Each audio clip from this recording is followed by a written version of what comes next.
It's rough. So impressive.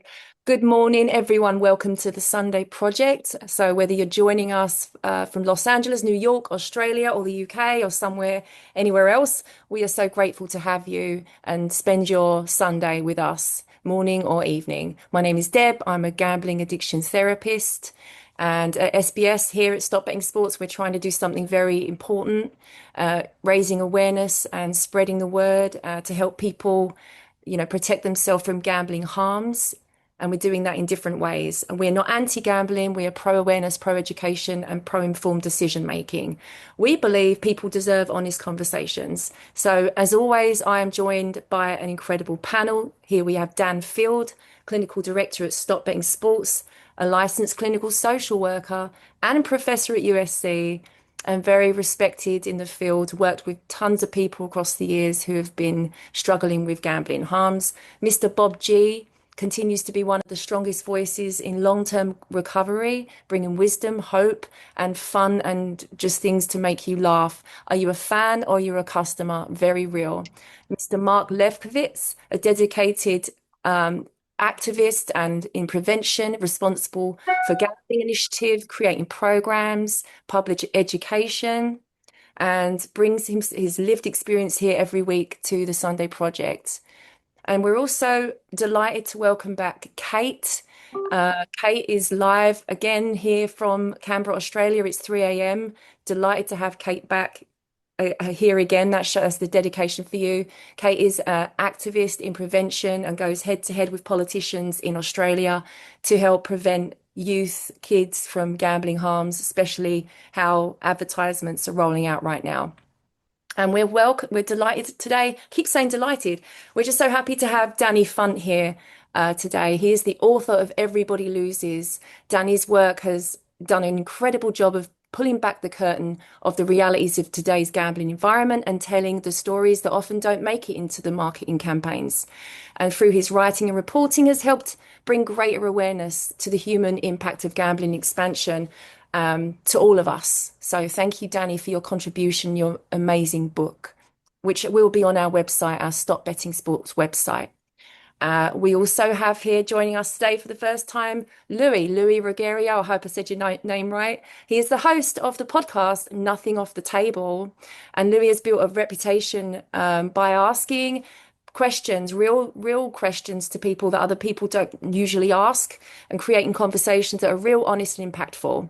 Through his platform has helped many people, especially people in gambling recovery, and shares his lived story, his lived experiences himself of his story with gambling. So, as many of you know, gambling has never been more accessible than it is right now. From college athletes and professional sports, social media, gambling, fantasy sports, prediction markets, and all the rest, we're here to have a conversation. So, thanks for supporting our mission, and let's get started. So, I just want to talk today about a recent story which I really had some strong emotions about the moment I heard it. So, Brendan Sorsby was one of the most promising young quarterbacks in college football. And behind the scenes, he developed a serious gambling addiction. Go figure, right? According to court filings, he placed thousands of bets worth around 90 grand over several years, including bets on in Indiana football while he was on the team's roster. He is now being um, exited by the NCAA. They ruled him permanently ineligible to continue his career. And the NFL declined to hold a supplemental draft that would have allowed him to enter the league this year. So this story is a reminder that gambling harm doesn't just affect fans. This is really implementing and affecting athletes in so many ways. And I'd like to just put this out to the team. I might start with you, Danny. When you hear a story like this, what do you feel? What do you think? Do you see this as an individual making bad decisions, or do you feel something else about what he was exposed to and how it has impacted him? And what are your insights on this? Of course, it's such an important story, and it's also there's a lot of dimensions to it. but it's also a reality check on where the country stands in understanding and appreciating the depth and severity and prevalence of gambling addiction. Because at first I heard about it and I thought, okay, I spent a lot of my book describing how expanding legal sports betting is going to corrupt sports inevitably, that you've made it way too tempting for athletes to bet or trade inside information or be extorted. People like Jonte Porter or Terry Rozier or Emmanuel Clase in baseball just seemed like the tip of an inevitable iceberg of people losing faith in the integrity of sports. Then I learned about the addiction side of it and how he's in recovery. A lot of the ways he was betting suggest he had a legitimate problem. And to me, the thing that's stuck with me and been kind of disturbing to process is how the national media and college sports fans and everyone who took interest in this was so dismissive of the possibility that he was addicted to gambling. Like there was one very prominent article I read, I think it was in USA Today, where they said his attorney has claimed that his gambling was the result of a mental disorder of all things. The obvious implication being it's ludicrous to suggest he was placing thousands and thousands of bets on football and all sorts of other things because of an addiction. I heard similar arguments in all sorts of podcasts and TV shows. And it's just like, for a lot of us in this world, there's been a medical consensus around gambling addiction for decades. There's such an overwhelming amount of evidence that addiction rates are on the rise, especially among young men like Brendan Sorsby and other college students and athletes. So to hear people be just mocking the idea of gambling addiction leading to these sorts of decisions was so troubling, but also helpful to remind us that a lot of people are ignorant about these facts and these realities. Yeah, if I could jump in, what's really interesting is when he was caught, and they knew in the past, his prior team, Cincinnati, he had gambling. Everybody knew he was gambling. But what he did was he went into, I don't know, he had gone into treatment for a few weeks out here in Arizona, but he sued to be able to be reinstated. And I've been in the field for over 30 years, and none of these cases usually ever win. So many people will sue a casino saying, you should have known I was a compulsive gambler, and they never win. And this case is one of those rare cases, which I think makes it such an interesting topic for discussion. He won. They said the NCAA should reinstate him. And then realizing that they weren't going to do him, decided to go into the supplemental draft. But it's me being in recovery for over like 40 years of understanding it's not an excuse, and that's the part where have a lot of problems of him. I understand getting off. I understand it's a mental health disorder, and I don't blame myself. I blame my gambling for all the problems I've had, but yet there needs to be consequences. And I think this is one of the rare hypocritical cases by the NFL to say, okay, we're going to make an example of him, but nowhere else. We're going to advertise on the games and we're going to keep it going and we're going to keep other people addicted. But in his case, we'll make an exception. And like I said, the reason why I have such mixed emotions is, you know, I think people should, in a way get off, but with consequences of having a gambling, because I know myself, I did a lot of stupid things that I would have never done had I not gambled. Uh, but yet it took me a long time to rebuild my life and to be able to do that, because what we're seeing right now, I work with a lot of gamblers, is the recidivity rate of people of sports bettors is off the roof. The relapse rate, even coming out of inpatient treatment or anything else, is sort of off the roof. And to at least give him a break, and for the judge in court. But here's the last thing. I know I'm talking a lot on this, is the disconnect still with everything we're talking about, how it doesn't affect any of the marketing. It doesn't affect anything that's going on, in terms of regulation, in terms of what there's like a disconnect between the stories of problem and being able to sell the product.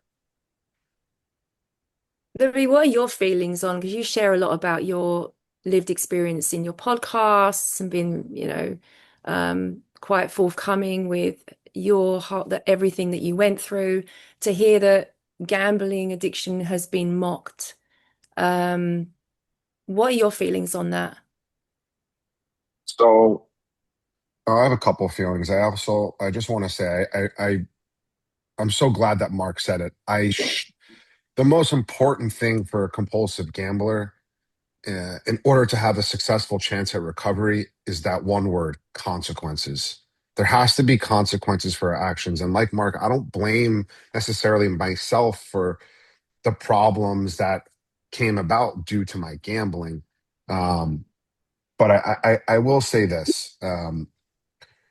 The stigma around gambling addiction is far greater than the stigma of an alcohol addiction or substance abuse, right? And I see that firsthand with my podcast. I personally would love to just focus just on gambling. However, there's not enough people willing to come on and share their story openly due to the stigma around gambling, due to their boss saying, "Oh, you're a compulsive gambler. Oh, you should have told me, you know what, this is not going to work anymore." Compared to, for the most part, if you go out there and you tell your employer or your coworkers or whoever it may be, "Hey, I haven't had a drink in 5 years, 10 years," they're gonna say, "Wow, Lewis, that's amazing. I'm so proud of you. Congratulations. How good your life probably is." And compared to that, I was a compulsive gambler. I'm in recovery, have not placed a bet in X amount of years or whatever the case is. There's still that stigma around.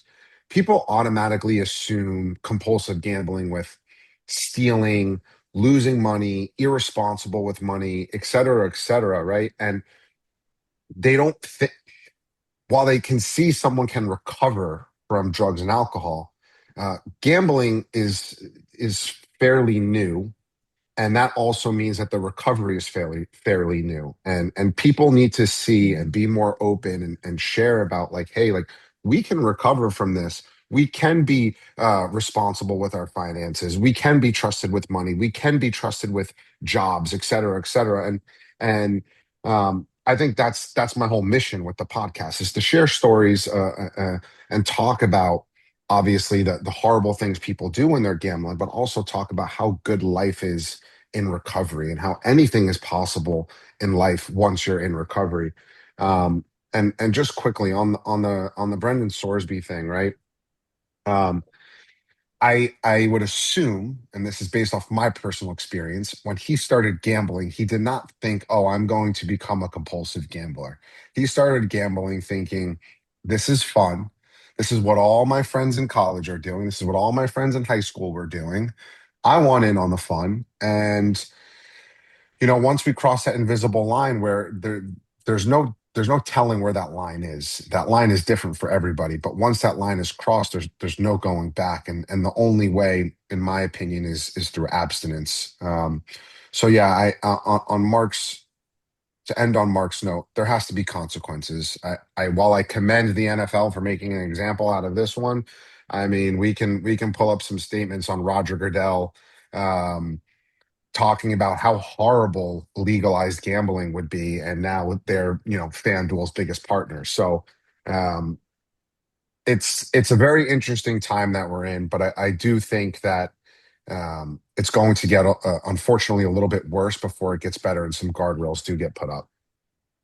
And sometimes the suggestions for intervention are somewhat complex. I was talking to a family yesterday, and as I was exploring with the parents of the gambler, the 26-year-old sports bettor who was in the other room gambling, I find out that, well, dad is a season tickets holder to the Dodgers, and that, sports media is in the house. And it got me thinking about, if you're an alcoholic or a drug addict, or you're trying to not smoke weed, just get rid of the bong, get rid of the pipes, get rid of the paraphernalia. But with gambling, with television in the house and sports on, that's part of the problem. Sports media is peddling gambling sites. So my suggestion, which was not taken, was to basically get rid of the TVs in the main room and turn off the TVs, and even consider not going to some Dodgers games. This Thursday, there's a card giveaway at the Dodgers. Bleacher seats, I've heard, I haven't verified this, are $300 because of the potential to get a card that could be worth thousands and it could be peddled on eBay. So even going to a Dodgers game now and getting a prize or a bobblehead, the same kind of thing, is a form of gambling. It just seems to be gambling, gambling, gambling everywhere. And it's so discouraging, because the intervention is so complex that the casino exists on the phone. So you get rid of the phone, no one's willing to get rid of the phone. So it's a complex addiction to treat as well. And it can be hard, to make these suggestions for, creative interventions to this complex addiction. You have You to know, understand there's a yellow combo book in GA which says no compulsive gambler ever regains control, and caught off Hmm. guard under the right circumstances, away we go, and so that's I really enforce all the time to newcomers, hey, there's no finish line on this program, and you got to be careful. And I believe it, once again, under the right circumstances, away we go. yeah, Yeah. but I think adding to Dan's point, like if you're having a Super Bowl party and you knew somebody who might have just got out of a drug and alcohol treatment, you might warn them and say, hey, there's going to be alcohol here. I want you to know that before you're coming. They're not going to do that with a gambler. When they come in, oh, you could just do a box, right? That's okay, or something like that. So other people don't see, and the other side of the stigma is we seem to be the most unsympathetic addicts on the planet. Nobody cares about us. They blame, whereas they might understand how a drug addict or an alcoholic can get caught up in what they do. We're just really bad with our money. We can't control our money, which is something different. So we don't get that. I always say it probably here almost every week. If there was a commercial on TV that said the first joint is free, everybody would go nuts. Oh, you're trying to addict people. But bet $5 to win $200. Nobody sees that as a problem. Back to Kate's point, addiction by design. Kate, are you experiencing anything over there with athletes, or know of anything like this happening over there? Any athletes been axed out? Yeah, Yeah. absolutely. Um, we have a similar relationship with sports and gambling here, and um, recently news articles have been pointing at the fact that some teams have on their roster, in management, people that actually have a relationship with a gambling company. So they're managers behind the sports teams that can feed insider information directly to outcomes. Referees have been found to have been impacted by gambling. So it's everywhere in sports. And I am familiar with this case in the US that's happening. The last time I noticed it was that, yeah, he was allowed to, but now it seems it's been held, and he's not going to be able to. It's it's very complex because what is contributing to the stigma is that when these things are being discussed, there's no context given to the environment that he was experiencing from the gambling industry that he has had to navigate as a young person. And I agree with consequences. I'm never about not taking personal responsibility, but there hasn't been enough responsibility on the predators in this space, which is the gambling industry, and they know exactly how to manipulate people and influence behavior. And even if people, like you were saying, Dan, wanting to change their relationship to gambling, nobody's changing it from the back end. So they're still able to text you and VIP manage you and do all these things that from the outside looking in to a person, you're like, just change, like, or just stop, or whatever. But they're not understanding how the ads are bombarding people's lives. Um, even if people try and, change their relationship, gambling companies still have access. People sell um, in Australia lists of people who've self-excluded to other gambling companies. It's just nothing to them to keep exploiting people who are already struggling. So this is addiction by design. There isn't anyone who wakes up and goes, you know what, today I think it's going to be really awesome to just pour all my money into a machine or spend everything that I have access to on an app. It's how it is cultivated by the industry that is a really big issue. Danny, I want to go back to you because you've done and are continuing to do research and work on how it is like the life of an athlete, whether they're involved with a gambling addiction or not. But we know as clinicians, they are unique in treatment. They need a specific type of treatment plan. And it is very tricky for athletes to but not impossible for anybody to get out of a gambling addiction, but quite tricky for athletes with everything around them. So I just wanted to pivot back to you on what Kate was talking about. Yeah, I always like to re-interrogate the arguments for legalization, especially from the leagues and the media, as Dan brought up, and everyone who's been pushing this and profiting from it. It's worth re-examining what their case was for this and whether it holds water as evidence accumulates. And one of the things you heard so often was the modern athlete won't be tempted to gamble because they simply make too much money to risk throwing that all away by getting caught betting. This guy, Brendan Sorsby, was poised to be one of the highest paid athletes in all of college sports. He was going to make like $4 or $5 million at Texas Tech. That's a big reason why this has become such a big story, is because Texas Tech, thanks to one benefactor in particular, has a staggering amount of money to spend on players, and he was at the top of that list. So to see that, no, in fact, it really has nothing to do with how much money you have, that we have so much, and we should have known that well before these recent scandals. Like Pete Rose was the highest paid player in team sports when he was betting on the Reds in the 80s. Phil Mickelson, who's made more than $1 billion in his golf career in recent years, admitted that he's had a pretty crippling gambling addiction. It sounds like he's had a lot of other personal problems, but among them is losing hundreds of millions of dollars betting on sports and at casinos. It's just once you understand what's seductive about betting and why it's so hard to stop.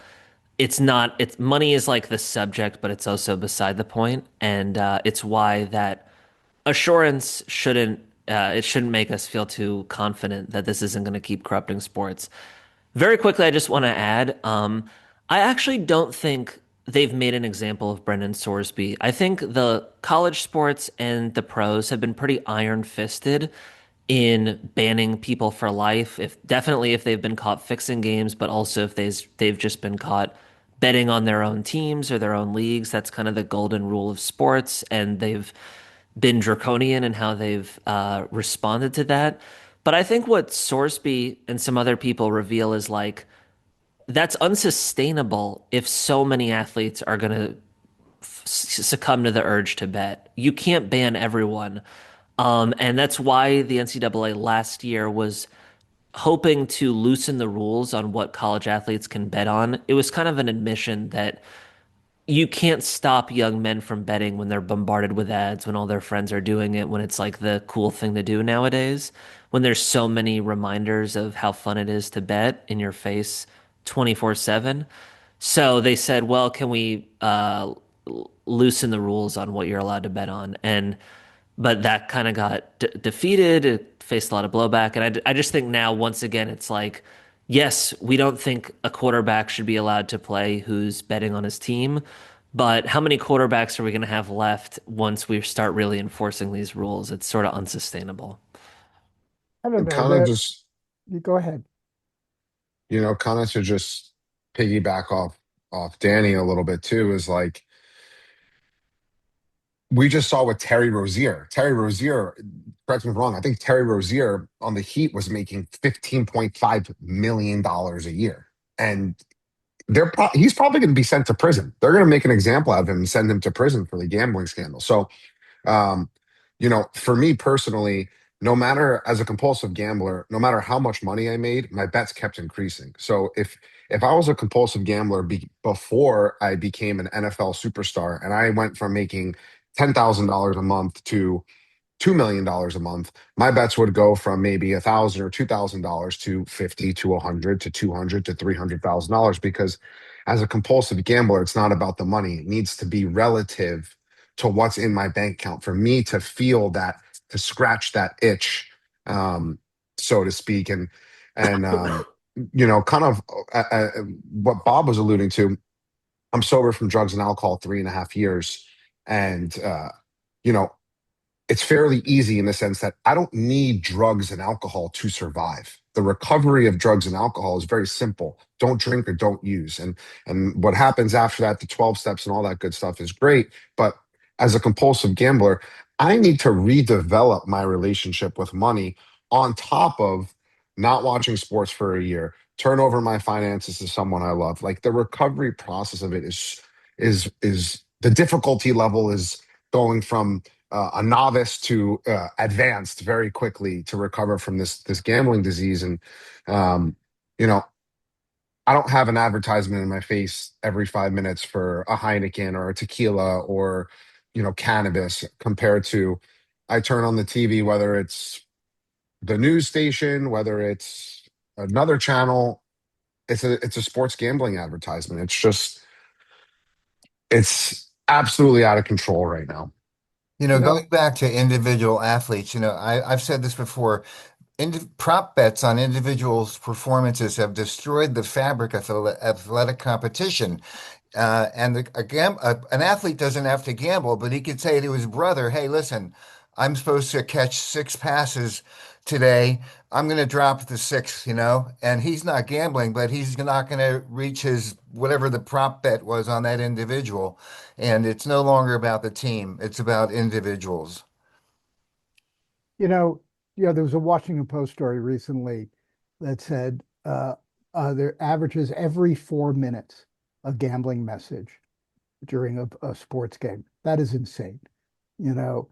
And even the hypocritical part of having players who are active doing commercials like LeBron, as Robert Bob would say, LeBron James doing commercials, and then going back and talking, about that there's a problem.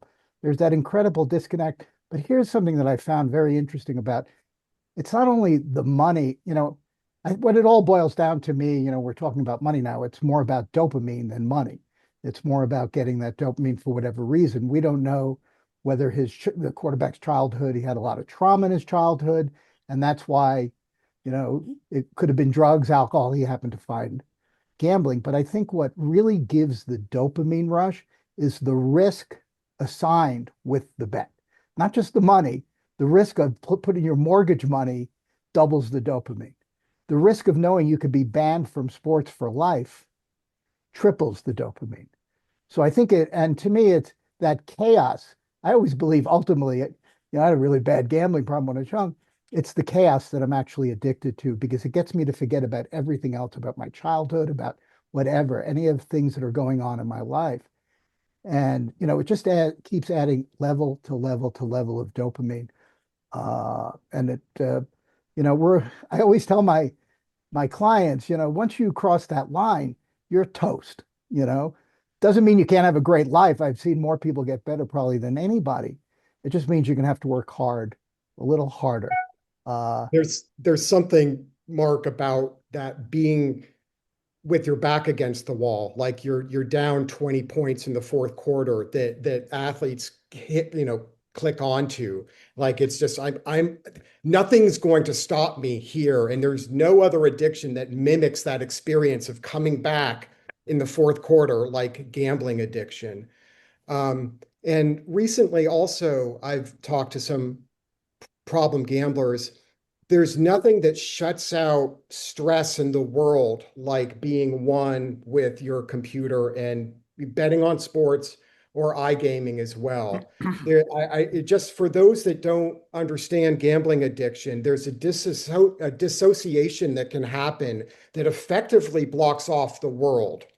And that is just such an incredible pull. I see it with slots, because of the hypnotic nature of the sounds, but I'm seeing it increasingly with in-game betting and live betting as well. It's just this, you call it dopamine hits, but you just, if you're broke, if you have to study for an exam, if you have a job, girlfriend problems, nothing is more effective in blocking the world out than gambling, I'm finding. I mean, maybe people that are IV drug users, but the general public needs to understand that it cuts all the stress out very quickly, and it's accessible right on the website. It's like creating an ice cream sundae. In the beginning, like one scoop of ice cream would have done it for me. Then I had to add the bananas. Then I had to add the sprinkles to get that dopamine, and keep adding more whipped cream or whatever. And that's what they're doing with gambling by being able to layer the way you're gambling. As you were talking about athletes specifically, Mark, and what makes it even harder for them, it doubles their dopamine knowing that they can get caught. You know, when we were talking about developing Stop Betting Sports, Dan and I, a couple of years back, it started out, we wanted to do something to help athletes, to protect athletes. We saw what was happening. But from a clinical stance, it was about, and we knew it's really difficult for them developing the treatment plan is different. The treatment plan is different compared to other people. Dopamine does get higher. There is a heightened illusion of control in athletes, believing that they will be successful in a bet because it's their area. They want to keep the dopamine going. But I wonder what you were thinking, Dan, because we were talking about working with I athletes. didn't play college sports, but for a college athlete who then didn't make it to the pros, it feels like a fail or so, like you didn't, you're always comparing yourself to someone who's better. So there is a defeat, or you shift into car sales, and one person, who this athlete became a great car salesman, but there's always that feeling of incredible loss and pain and grief of losing athletics, and nothing will mimic that, not going to the gym or playing softball or whatever. So you lose this thing, and you maybe feel not just like you lose this thing that was the most important thing, but that you're kind of lost. Your childhood dream was not met. And then gambling comes in, and you might have some success early on gambling, some wins, but you have a gambling episode, and by the time you call Dan or Deb, that one has gone south too. So you've had these two episodes in life of not making it to the pros and then hurting yourself masochistically with gambling. And it's hard to admit defeat. It's hard to say, you know what, this didn't work out for me. So you're a young person in your 30s or late 20s, and you've had these two really huge failures, and now you got to pick yourself up and have someone else manage your money, which is demasculating, and you have to learn about money, and you have to go to groups, and you have to, and you have to grow up. And then you realize also that there's been some arrested development there too. So it's really tough. It's really hard. Yeah, I've worked with a lot of athletes, especially even in high school or college. An injury will create trauma. But I've worked with a bunch of them, and usually the trauma is not at the injury. The trauma is when they tell them you can't play football again. That's where when they know they can't play football again, and now they're going to try and make it up. I mean, there's that great movie, Two for the Money, with Matthew McConaughey and Al Pacino, which really goes, and it's worth seeing just to see Al Pacino share at a GA meeting. But it's a great movie where Matthew McConaughey is one of those kind of athletes who can't play anymore, who's bringing his sports in. But I also deal with a lot of retired NFL players. It's Sunday, and they're used to getting all that action. What are they going to do? And a lot of retired or injured or athletes turn to gambling just sort of to get that same Sunday morning excitement, especially in football more than other sports. retired athletes, coaches, referees, as you were saying, Kate, injured athletes, but athletes that are actively working as athletes, as we're talking today about this story, is one of the problems we're looking at now with athletes that are gambling. We And have, yeah. unfortunately, the culture around athleticism and sports is still very much, it seems, unbridled,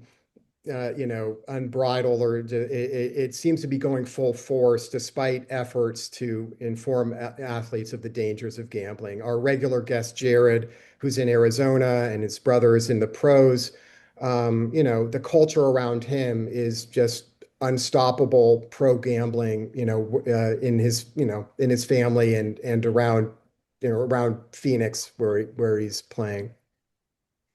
Danny, sorry, Danny, you've just gone off camera, but maybe I'll come back to you.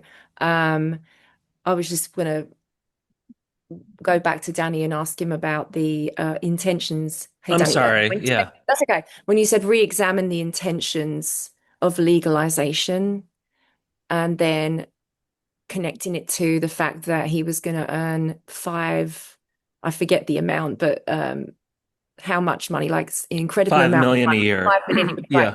Um, and I know that you're investigative in your research, but I'd love to know a bit more about what your thoughts are around that. Sure. I just want to. I stupidly got off camera because I was when Mark mentioned Two for the Money. I got to interview the director of that movie for my book, as well as the tout who the McConaughey character is based on. I was just trying to refresh my memory on their names. It's funny. That's a one of many gambling movies. As far as the money question, yeah, but it goes both ways. You've got, as a result of there being so much money in college sports now, on the one hand, these guys who are so well paid have disposable income that they can use to bet. On the other hand, it creates a kind of wealth gap in college sports where the people who aren't making that much money and they're seeing their teammates or their competitors being so well paid and forget living in a dorm, they're living in like a McMansion off campus and they're living the life and they say, "How is this fair and what can I do to get even?" And one thing is, as Mark was describing, meddling with props, giving off inside information, betting on something, some inside edge you have as a player. There in January, a few dozen college basketball programs were the subject of an indictment that revealed this scheme where fixers would go to the lower paid college basketball players, guys who are making on the low end of NIL, name and mention likeness deals. And I imagine they targeted that same jealousy that I was just describing and said, "Hey, I'll bribe you to fix, the first half totals of your games, and that way you'll be earning similar to some of your teammates." So once again, and I would imagine people on this call were skeptical to begin with of the argument that we no longer have to worry about athletes betting on themselves, but these are just great examples of why that couldn't be further from the truth. Louis, you recently interviewed an athlete, right? Or an ex-athlete? Hmm. Yeah, I interviewed Kayshon Boutte, who's the wide Oh, receiver for the New nice. England Patriots. Um, I was hoping to get a little bit more depth and weight from him, but he described it as he was at LSU. He injured his knee and he was out for a season. He just started gambling, and next thing you know, is he had all this NIL money and he just couldn't stop. And then he continued even when he was back to playing again, betting on himself, betting on the over for the amount of receptions he'd have one game, and he didn't even hit that bet. So it's just and something that really stuck out to me, which I resonated with as a compulsive gambler. Which he said, at a certain point, I didn't even know what I was betting on. Like I would just wake up and I was just putting bets in, clicking, clicking, clicking, clicking, clicking, and towards I gambled for the better part of 12 years. I would say really 8 years was compulsively. Um, my last year of gambling, I had a 10-month old child. Gambled from when my wife was 7 months pregnant till he was 10 months old, and I could not stop. And my wife caught wind of me gambling when she was, towards the end of her pregnancy. She said, "Listen, just make one promise to me. Just you have to stop when Vincent is born." And I was like, "Yeah, no problem. Sure, yes, you got it." And I'm like, in my head, I'm thinking, I'm like, I've tried to stop gambling thousands of times in the last 12 years.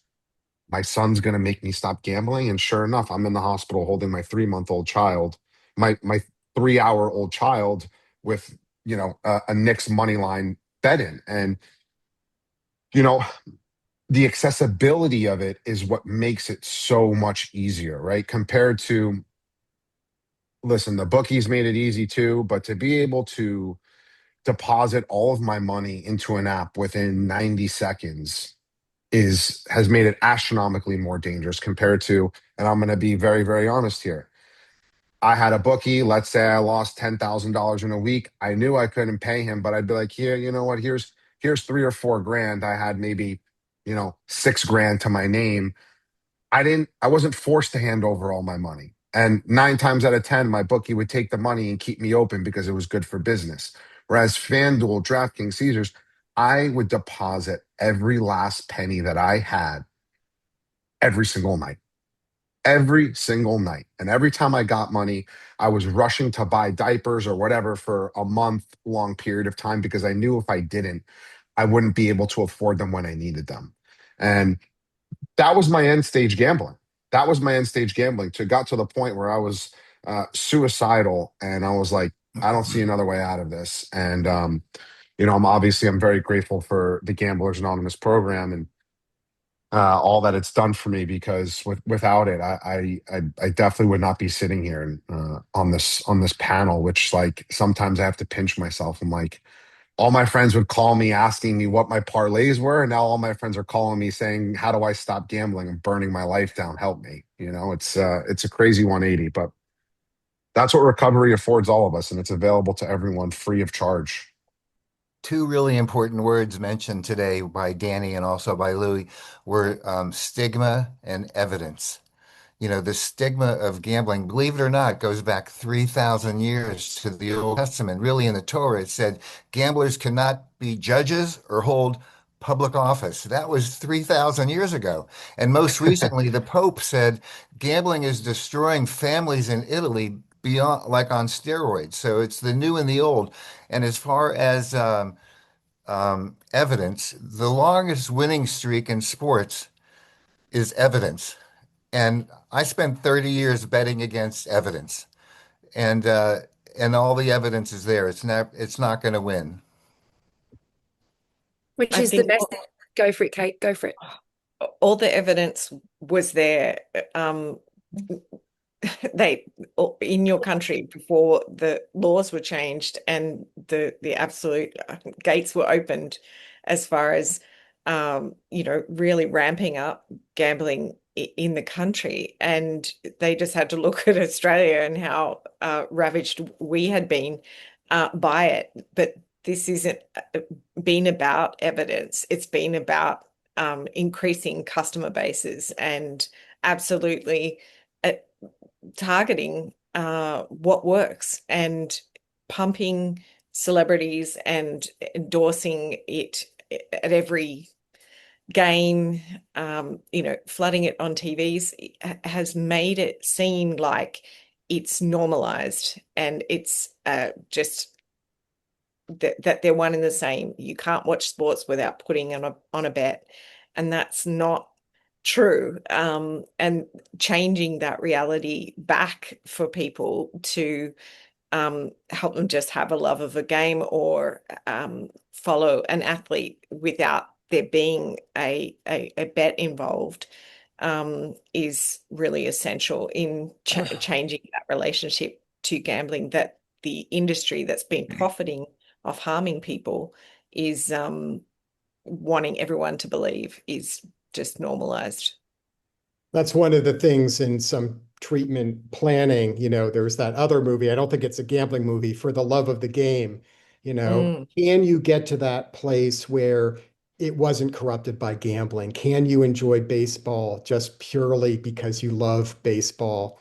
And that's something, that's unique to gambling addiction treatment. Do you love, can you enjoy sports as it was, And I do long for those days, those simpler days where, I went to a Giants game with my dad. Those some of the best experiences of my life was going to Candlestick with my dad. And that's just those days are gone now. But, can that image of just enjoying a baseball game without all the bells and whistles now in the stadium, tragically, in my opinion, can we get back there? And some people, they're not going to watch a Netflix documentary on Michael Jordan because it's too triggering. They'll turn their back in a restaurant away from the screens because it's too triggering. And some others, they're able, frankly, to watch sports and just understand that they're being bombarded by advertisements and not jumping in. So it's different for everybody. In the beginning, we generally suggest to abstain, to take a season off, just why don't you skip one NFL season? How many games have you watched? Have you ever missed a game? Why don't we just skip a season, or even Dodgers baseball? Why don't, I know the Dodgers are pretty good this year, but maybe skip the season this time in service of overcoming a crippling gambling addiction. You Dan, know, the best thing I ever did for my recovery was I followed the suggestions of the program, and one of the main suggestions was do not watch sports for 1 year. And uh, That's a I big grew up in a ask, though, I found. But I find once, were you able to do it? so I did it because I came in so desperate. And I did what if they told me go left, I went left. They told me jump, I jumped. I didn't care at that point. And sometimes the gift of desperation is the best thing that us addicts can receive. But it was hard. And I'll tell you why it was hard. I grew up in a house that where my life revolved around athletics. I played sports growing up. My dad coached me in sports. My dad played college football. But the flip side of that also is my dad's dad, my Papi Shado, he was a compulsive gambler that gambled away the house 3 times growing up from my dad. So, as my compulsive gambling got worse, I'll never forget. It was summer of 2024. It was my last couple months gambling, and I'm in the basement of my parents' beach house where I am now. And my dad comes down to the basement. I'm watching. It's like 10 o'clock. I'm watching like a North Texas Hawaii game, like some random game. And he just comes down and looks at me and goes, "You're gambling again." I said, "No, no, I'm not. No, I'm not." He's like, "I grew up with a compulsive gambler." Like, and he just sat down and he said to me, he goes, "There's nothing that I can say to you right now that's going to make you stop gambling. You're going to have to get there on your own." He's like, "But it destroyed my childhood, and you're going to destroy your son's childhood." And I'll never forget that conversation. It was the least angry he had ever been with me. And that phrase stuck with me. So when I got to GA and they said, don't watch sports for a year, I was like, well, the Knicks are about to be in the playoffs this year. I got to watch the Knicks. And I didn't watch the Knicks, and I didn't watch the Giants, and I didn't watch the Yankees or whatever the case was. And I didn't get to go to the Yankee games that my family, used to go to. And I took a year off, and now do I watch sports? To be honest with you, I really don't. Did I watch the Knicks this playoff run? Yes, but other than that, I've not really watched sports. Why? That year off, I filled my time with other things. I'm not glued to the TV. All of these habits that I had for so long were finally broken. It was like this sense of relief that like I'm no longer a prisoner to not just the gambling, but to the screen, to the TV screen, to the whole habit of wake up, study lines, prediction, this, that, the other thing. Call this guy, send me 5,000, I'll pay you 6,000 Monday. The whole kit and caboodle and the whole lights, camera, actions of that comes with being a compulsive gambler was like it was so fucking exhausting. And the lies were so exhausting. Like I just couldn't do it anymore. So when they told me that, I was hesitant, but I did it. And looking back on it, it was probably the best thing that I could have done for my early on recovery. I came into self-help support recovery in 1979, and 3 guys got in my face at the end of the meeting and literally 2 inches and said, "You can't watch sports for a year." And it was easy because there was only 7 channels on TV. There was no internet. And the part was I couldn't read the New York Post and the Daily News, the sports sections either for a year. Do you know what? It really helped me. it's a different ball game now, it's tough. And when I work with clients now, I've learned I work, because I got to watch, I'm a fan. I work with the families. If I can get a collaboration between what the family is saying and what the family is saying about, hey, you're a sport, you're into sports, you're not being present with your kid. It's sometimes when you bring the family into that conversation of, you probably shouldn't now in this day, in present day, that you probably shouldn't be watching sports. If you bring the family in, there's going to be a better response from the gambler of understanding. You know, in meetings and recovery meetings that I went to in New York, the reason why they didn't want you to, if you went to a game, they would say you're in the early days you were gambling because you should have spent time with your family. That was the reason. All the time you've taken away from your family by watching sports. You know, uh, I am the biggest, I still, if the Knicks, Mets, Jets, Rain, whatever, I'm still a New York fan. But the game when the Knicks had that biggest comeback, I was at I wanted to watch that game. So I had two commitments at GA meetings. I went to my meetings, and luckily, by the grace of my higher power, nobody told me the score, and I watched the game on tape. And it was such a, like that was a dopamine rush of all dopamine rush if you're a 50-year addict. But the priority is away. If somebody asked me to move furniture and the Mets were in the seventh game of the World Series, I'd help them move furniture, you know. And it gets that way over time. You realize that sports isn't important. You tell your clients, hey, it's Friday. What are you doing with your family on Saturday? You taking them to a picnic on Saturday? Or what are you doing on Sunday? You're going on a hike. And I think for us is either, I know a lot of us are people that try and help other people as sponsors or clinicians, is keep them busy, find other things to do. Because now it's a tougher playing field. I can see, Bob, you were really relating to Louis when he was with this share just now as well. I could see you when he was saying he couldn't stop, and I saw you reacting to that. You know, Um, I used to honestly think when I put a bet on a team that I had an influence on the outcome, Hmm. and I could influence the winner. And then it's just, I love being able to walk away double overtime, 2 seconds left. Oh, wait a minute, I got to go help my son do his homework. It doesn't matter. That's the beauty of recovery for me. I also want to say, um, well, that's it. okay. Okay. I'm going to pivot quickly to our audience. We've got a very mixed audience. We have clinicians, we have parents of gamblers who are gambling, who are in recovery. We have gamblers in the room that are in recovery. So I just want to make sure we remind everyone of our resources. You can click on our resources. You can go on our website and see the resources available to you. Gamban is an app that you can download on your phone, which will block any sort of gambling apps on your phone. And Matt Cousins, who comes on regularly, has done a really good job of getting that across the world. Even Kate, you were mentioning you have that in Australia. Um, Parents Standing Together is a space you can go to. Kim's in the house today. If you're a parent and you're trying to figure out how to help your son or daughter stop gambling and you don't know where to go to get help yourself, please check out Parents Standing Together. Our resources at the bottom of the screen here. And we also have a group here at Stop Betting Sports. Dan and I hold a group, and Jordan Freeman, he's not here today, who's in New York, for parents, for anybody that are looking for support as an affected individual, trying to find ways and advice.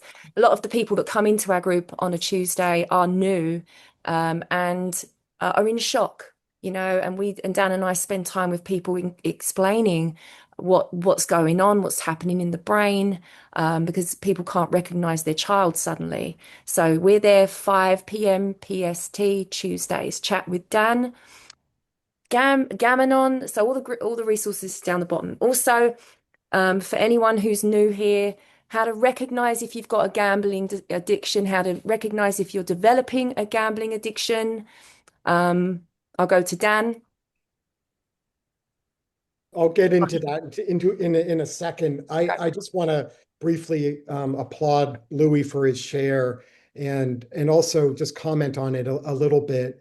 I mean, the really challenging part of being a therapist with gambling addiction is to get people to that place, Louis, that you described, that you'll do anything that it takes to overcome this addiction. That even if you don't fully know if it's right, that if the therapist or the sponsor says do this, that you're going to do it, that you're just going to let go and let God, so to speak. And it's really tough with younger male gamblers that are entering treatment at age 20, 22, 24 to have that attitude.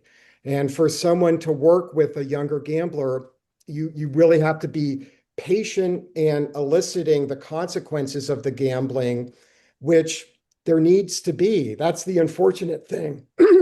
I want to do a prevention program, Stop Betting Sports, because I want to prevent the slide to the bottom. And I want to push back on this idea that, I want to push back on the idea that people have to hit bottom, that they have to have terrible consequences, end up in jail or homeless, or parents refusing to pay rent. It's either the street or rehab. That's what I'm trying to stop.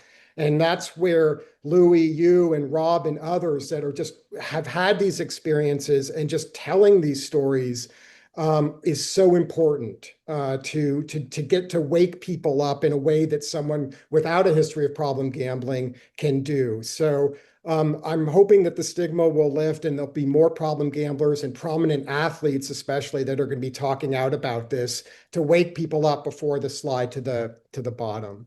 Just real quick, I worked with Brad for, probably 6 years.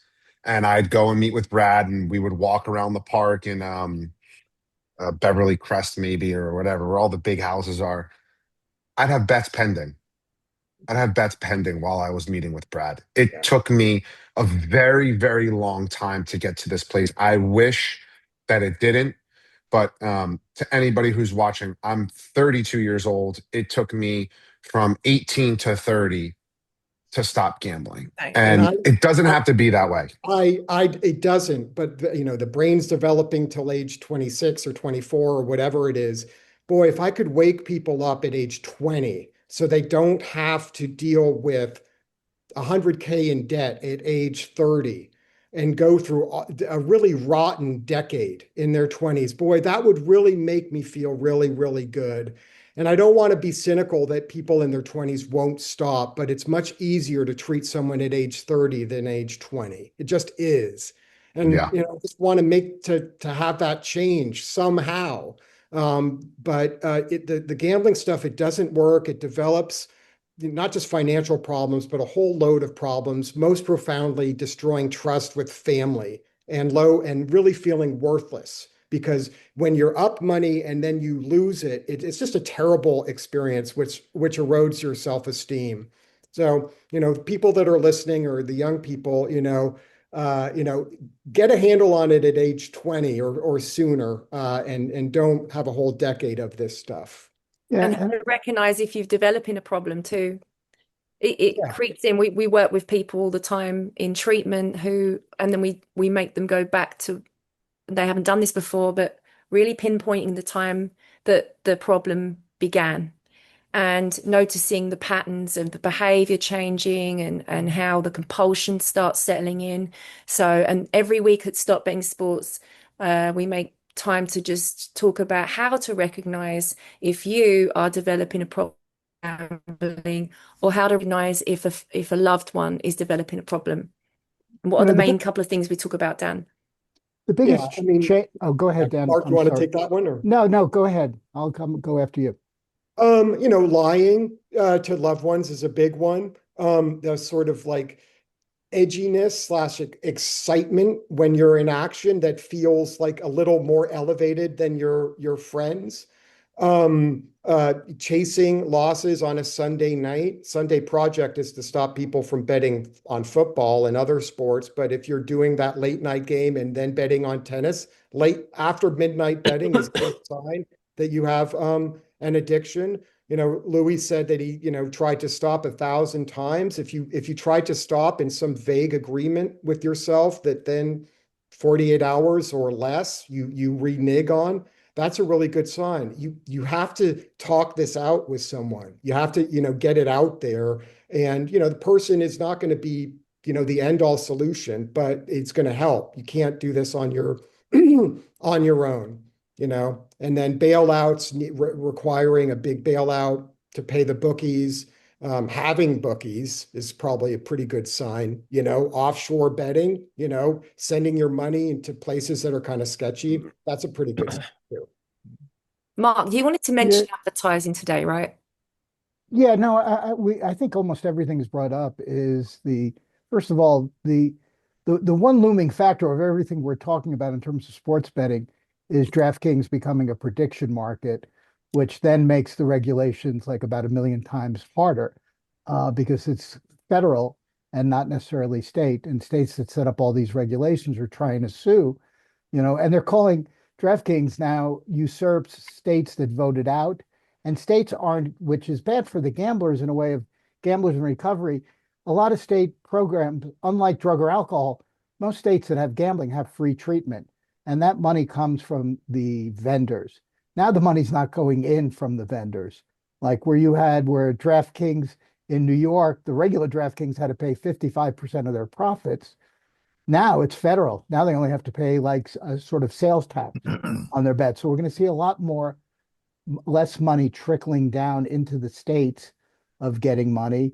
And then whether or not it's gambling or investing, they still have to get into that, of whether or not somebody's going to make a shot now is considered an investment instead of a bet. And we all know, so there's a lot of definitions, a lot of things, but we have this clash between states and federal government, and it's really slowing down any kind of and the industry says that I was at a workshop at the NCPG a couple of years ago, where FanDuel was presenting, and they said, okay, we're going to take away no risk gambling anymore, and by the end of that workshop, those guys had to run out of the building because everybody, once they asked for comments, everybody sort of blasted them. But then they changed it to, okay, no risk bets. Now it's no sweat bets. They will do whatever it takes for them to keep going and make money because because of the prediction markets, it's becoming more competitive. And so then they're going to start giving away bigger deals, bigger stuff, more commercials to bring people in. But the comment I really wanted to make, and I think it goes in everybody, is you know what, Louis, that was perfect. The family involvement. I've never seen the need for family involvement as today. When I came into my recovery, like somebody lived with their spouse for 30 years and the wife was the one, but now it's the parents, and now it's younger wives who just don't want to put up with who are dealing with because it happens so fast. So we're bringing in the family a lot more, and it's that conversation of this is a family disease, and if the family does, I always tell most of my calls now are from parents. If you want your kid to change, you got to change. You got to get into therapy, or you got to go into Gam-Anon, or you have to find a program, so you could at least be able to set boundaries to start helping. But I think the more we involve families and the more that families speak out, like the gamblers, like I say, we're unsympathetic. Who cares that we're losing money? We just can't. But when the families can't pay the bills, and they're reporting their stories, or they're reporting that their son killed himself because of gambling, I think that's what's really going to drive the message. Danny, what's next for you with research, looking into this, the industry, advertising, how it's affecting athletes? I'm doing a podcast for the Canadian Broadcasting Corporation, the CBC. It's kind of like their NPR, about all of the things we're talking about for the US and Canada. And recently, I've been trying to get an athlete, whether they suffer from a gambling problem or have been in trouble for fixing or just betting. And I was interested when Louis brought up Kayshon Boutte, the New England Patriots player who's been very forthcoming about his gambling problems in college. And I don't know if it continued into his Patriots career, but when he said like he wishes, first of all, props to the player for doing the interview in the first place, but Louis mentioned like he wishes he'd gotten in a little more depth. I found it's very difficult to get athletes to talk about this stuff. They just feel like they don't want to mess up the next business opportunity. There's so much pressure from their leagues to not, say the wrong thing and mess the business up. It has a profound chilling effect, and whether it's athletes or the media, where a lot of the same things happen, where there's billions of dollars being poured in through advertisements, and so for journalists, they don't want to disrupt that by covering something about that would be unflattering to those sponsors or to the leagues for doing business with them. I just continue. So I'm hopeful. Maybe it's Kayshawn, maybe it's someone else we've been talking about, who an athlete who will actually go on the record about these issues. But uh, it's just a huge part of this story is that a lot of people who we wish would be braver about calling out the dangers here that they're seeing on the front lines are staying silent. And sometimes I'm sympathetic, and sometimes it feels like remarkable cowardice. But it's hard when Mark and others have been talking about like what needs to change. I wish they would kind of, suck it up and stick their necks out and be truthful with the public about these issues, because a lot of people are biting their tongues. Yeah, what do you reckon, Louis? Athletes don't want to speak. Is that kind of like the experience you've had recently with your interviews? So it's kind of similar in the sense of the stigma, right? Athletes don't want to speak on it because they're afraid of how that could potentially hurt their brand deals, partnerships, where however else they can make money. But what I do think, and I hate to say this, but what it's going to take is a senator or a very wealthy person's child to either suffer from a gambling problem or, God forbid, commit suicide due to a gambling problem, um, for there to be this kind of moment of like, whoa, what are we doing here? Similar to the Purdue Pharma and OxyContin era, where they marketed OxyContin as this non-addictive pain management, get your life back, do things pain free. It's like this. The gambling thing is kind of that era. The gambling is that era, maybe the era of where Marilyn Monroe would be smoking cigarettes on billboards, and it was the kind of cool, sexy thing to do. And um, what I see in my GA meeting is every Tuesday around 20 to 30 newcomers come. They're all under the age of 28 years old, and they all have a massive gambling problem. And what you see the next week is, of those 20 to 30 people, maybe one or two come back. And why do maybe one or two come back? Because the in between of that Tuesday to the following Tuesday, they've gotten 5,000 push notifications from FanDuel or Caesars saying, "Hey, Lewis, you haven't been here. You haven't bet in 2 days. Here's $100 free play on us. Come on back. Hey, Lewis, you haven't been here, but guess what? The Knicks are on tonight. How about a no sweat parlay on us? Come back." And the temptation is too strong. And I've gotten in a little bit of trouble in my GA meeting when I started my podcast. A lot of the old timers were like, "Oh, you're not respecting the 11th tradition," and et cetera, et cetera. And I said to some of the old timers, I said, "Look, I said, back in your day, you didn't have FanDuel, DraftKings, Caesar Sportsbook being jammed down your throat 24/7, every which way you look." I said, "People know where to go and gamble today, but people don't know where to go to get help for gambling." And if these companies are going to advertise gambling as strong as they are, we have to be able to advertise recovery and hope just as strong as they are, because we have to counteract it some way. And I'm not saying my podcast is the end all be all, but podcasts, this kind of platform, um, Gamanon. My wife, when I started GA, my wife went to Gamanon. My wife wanted to learn how she could help me, and all these different things. Where someone said that this is a family disease. This is also a family recovery as well. If I can recover, so can my family. And when families recover, I mean, by the way, my life is better now than it ever was in my 32 years of existence since I entered into recovery. So um, there's a lot to unpack, and I think that I'm grateful to be on this side, and sometimes I also get frustrated because I just feel like there's just not enough being done to combat things, you know?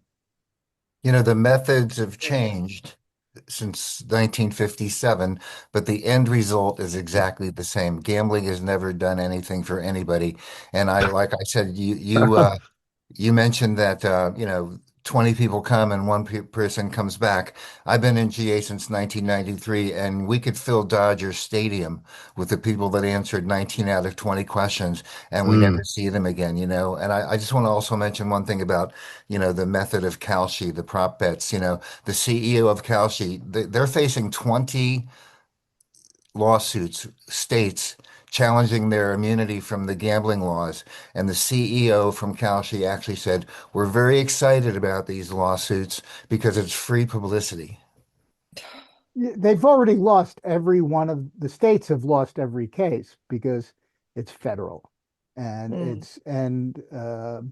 it's by the Securities and Exchange Commission, not by anything else. And I'm investing on whether or not somebody can throw a ball or strike. Pretty funny. It's disgusting. In Australia, when I launched a campaign around building loss limits on poker machines here, slots for you guys, um, the campaign went up on social media and it got replaced with gambling ads. It got pulled down and replaced with gambling ads. That's how entrenched the platforms are now with the algorithm of um, feeding people gambling rather than any solutions. So it's really important for, you know, like Lewis's podcast and other people speaking out about this industry, because the single biggest threat to young people is that they don't perceive it as a threat. They they've bought the lie that it is just harmless fun, that it's just entertainment, that it's just part of everyday life, but it isn't. It is addiction by design, and that um, when a person doesn't engage with gambling with the awareness of the very real threat that it is to your well-being, then it's just opening up the doorway for that to unfold, and the person to be completely blindsided by it. And as far as families need to be um, aware that they are fighting for the life of their loved one, and to come wrap around them and push back against this industry so that you don't hate the person in your family that's been impacted by gambling harm, that you fight with them against what is impacting their well-being. And that shift happens in families when, and that's how recovery happens for them, when they understand it in context. But the way that it's been sold, the way that it's been normalized, and the way that it is invisible, it makes it so hard sometimes to detect until the person is in crisis point. But if we can change the way that we talk about this issue, it changes the outcomes for people. So, you know, being intentional with language, not using shame fueling language, is really, really important. And it's something people with lived experience in Australia has been really changing that dialogue to end shame, because it shouldn't be on the person. It should be on the people that are knowingly exploiting others for profit. Kate, I think you're doing incredible work in Australia, and so grateful to have you again today. It is probably now just gone 4 a.m. over there, right? And then you've got a whole day Correct. of work. It is Monday over there, I'm aware. So grateful to you, Kate, and the work you're doing. Heart of Steel, keep going. Everybody, Louis, incredible shares. So impactful and important for our young men to hear you speak, for our parents to hear you speak and know that there's hope, and understand and spread the word of how very complex this disease is. that people don't. I like what you said, Kate, about going from another angle and going from the back to get in this way. And this is what we're doing. I'd also like to say we're going right at the front, right? We are Stop Betting Sports a non-profit. We are not funded by the industry, never will be. Someone said to me once recently, if you were given a donation of so and so, and I said, well, I'd tell them exactly where to stick it. And they know I'm very honest with that. Danny, so grateful again to you coming on. Would love to have you back. Would love to have all of you back whenever you want and can. Louis, I know you're returning in a couple of weeks with your colleagues, Rob and Matt, and really would like to educate the public on your movement for change. So big and important that we raise awareness about what you are doing on the shop floor with government. So we are coming to the end now. We've actually gone a minute over. To our audience, thank you again. Please check out our resources. I've put our emails in there. Mark, Bob, Dan, Kate, Louis, and Dan, you are brilliant. And anyone in the audience, I know a couple of you run treatment programs. If you'd like to come on to our webinar, the Sunday Project, and share and talk about your treatment program, we encourage and invite you. We have to do something about this stigma and raise awareness in all different ways. Check out our TikTok and our Instagram if you haven't already. Happy Sunday, everyone. See you next week. Bye-bye. Thank you. Bye.